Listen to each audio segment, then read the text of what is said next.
रस रस है, पियो पियो।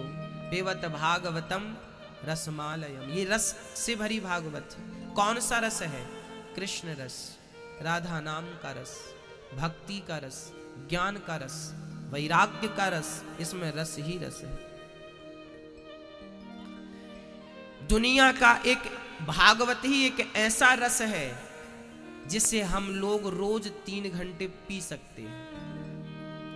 आप बताइए, क्या रेगुलर कंटिन्यू आप कोई भी रस, स्वादिष्ट से स्वादिष्ट रस, क्या कंटिन्यू आप 3 घंटे पी सकते हैं? एक सरीका पी सकते हैं, बहुत स्वादिष्ट हो, कोई रस नहीं पी सकते। पर यहां बहुत सारी माताएं, पुरुष, बच्चे 3 घंटे भागवत के रस को रोज पी रहे हैं, और आप पी ही रहे हैं। रोज पिएंगे और आपका पेट भरेगा नहीं, और भूख बढ़ती जाएगी और प्यास लगती जाएगी। यही तो भागवत का फल है। कल का अखबार आज के लिए पुराना हो गया, पर आप लोगों ने भागवत ना जाने कितनी बार सुनी होंगी, फिर भी जब जब सुनते हैं तो भागवत तो नई सी लगती है, नूतन लगती है, नई, ये पुरानी नहीं होती।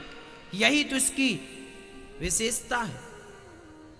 हमारे बाप दादे भी सुनते थे, हम भी सुन रहे हैं, कभी पुराना लगा?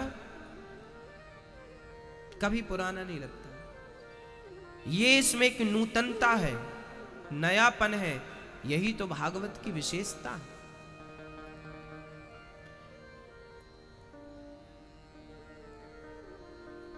अच्छा, भागवत समझ में आए या ना आए, भागवत कल्याण तो करती है। अच्छा, हमने देखा एक आदमी को सांप ने डस लिया था, सर्प ने काट लिया। ये मेरे आंखों के सामने की घटना है। आप लोग भी जानते होंगे कि यदि सांप डस लेता था ना, तो पिछले जमाने में पंडे हुआ करते थे, वो झाड़ते थे सांप को। झाड़ना सुना है आप लोगों ने? सांप काट दे, बिच्छू काट दे, तो लोग उसका जहर झाड़ते थे भभूति से। और ये बिल्कुल सच बात है कि झाड़ने से जहर उतर जाता था। यदि झाड़ने वाला सही है तो मैंने अपनी आंखों से देखा, इसका मुझे किसी से सबूत मांगने की जरूरत नहीं है। एक सज्जन को सांप ने डस लिया था दीपावली के टाइम। संयोग से जहां पर मैं खड़ा था, वो भागा भागा वहीं आया और सबको बताया कि मुझे काले नाग ने डस लिया। बिल्कुल वो मरने वाला था।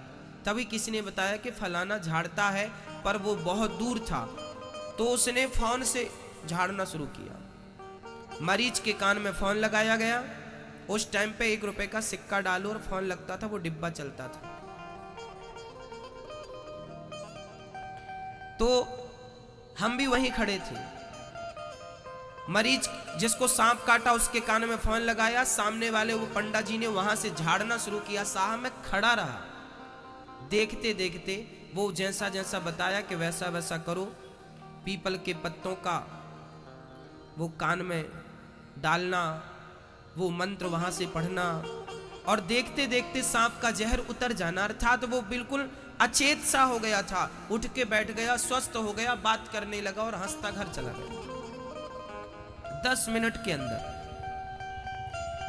तब से मुझे लगा कि मंत्रों में शक्ति तो है। अच्छा, आप लोगों ने भी सुना देखा होगा कि सांप काट दे तो उतारने वाले आपके यहां भी होंगे, कुछ हर जगह होते हैं।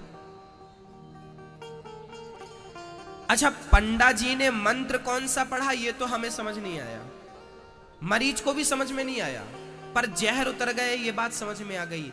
ऐसे ही भागवत के हर मंत्र से, भागवत के हर शब्द से, वो शब्द वो मंत्र आपके भले समझ में ना आए, पर जन्म जन्म का जो पापों का जहर है ना भक्तों, वो उतर जाएगा इस भागवत से। ये भागवत वही तो मंत्र है। वो पंडा जी सांप का जहर उतारते हैं, ये भागवत जी पापों का जहर उतारती है। कितना भी बड़ा ये मानवः पाप कृतस्तु सर्वदा सदा दुराचार रता विमार्ग गाह क्रोधाग्नि दग्धः कुटिलाश्च कामिनः सप्ताह यज्ञेन कलौ पुनन्ति ते। कितना भी बड़ा पापी क्यों ना हो, भागवत सुन के तर जाएगा। ये भागवत की शक्ति है। तो मंत्रों में तो आज भी शक्ति है। हाँ, देखिए 3 चीजें होती हैं। एक होता है तंत्र, तंत्र विद्या। किसी को मारना हो तो तांत्रिक विधि से आप मार सकते हैं, किसी को जिताना हो तो तांत्रिक विधि से जिता सकते हैं। एक विद्या होती है तंत्र विद्या, वो हम नहीं जानते तो उसके लिए संपर्क ना करें।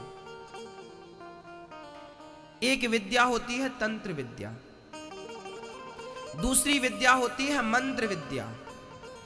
मंत्र विद्या ये भागवत इत्यादि वेद पुराण ये मंत्र विद्या है। और तीसरी विद्या होती है यंत्र विद्या, जिसे हम साइंस कहते हैं। तो तंत्र, मंत्र और यंत्र ये तीनों अपनी जगह काम कर रहे हैं। यंत्र का काम क्या है? 100 फीट नीचे पानी है तो आप यंत्र लगा दीजिए, मशीन लगा दीजिए, नीचे का पानी ऊपर आ जाएगा। यंत्र अपना काम करता है, यंत्र का प्रभाव तुरंत दिखता है। तो याद रखना, मंत्र का प्रभाव भी तुरंत दिखता है। सांप काट दे तुरंत दिखेगा, बिच्छू काट दे तुरंत दिखेगा। और आज तो बड़े बड़े साइंस पढ़ने वाले, बड़े बड़े साइंटिस्ट आजकल भागवत सुनने लगे, गीता को समझने लगे, शांति से बैठ के ध्यान करने लगे। पहले हम लोग कहा करते थे ना कि यदि भगवान की सच्ची भक्ति है तो पल भर में ज्ञानी बना जा सकता है। कैसे? आपके मोबाइल पर सही नेटवर्क मिल रहे हैं तो आप बड़ी से बड़ी फाइल को तुरंत डाउनलोड कर सकते हैं कि नहीं?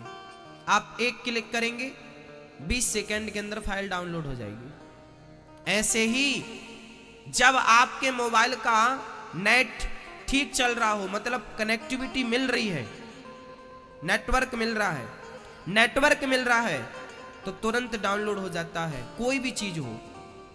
उसी प्रकार जब भक्त का भगवान से नेटवर्क मिल जाता है तो परमात्मा जो जो देना चाहते हैं भक्त के माइंड में सब डाउनलोड हो जाता है। कहते हैं ना, कुछ चीजें पढ़ी जाती हैं, कुछ चीजें प्राप्त हो जाती हैं, वो ईश्वर से डायरेक्ट डाउनलोड हो जाती हैं। डायरेक्ट ईश्वर दे देता, प्रदान कर देता।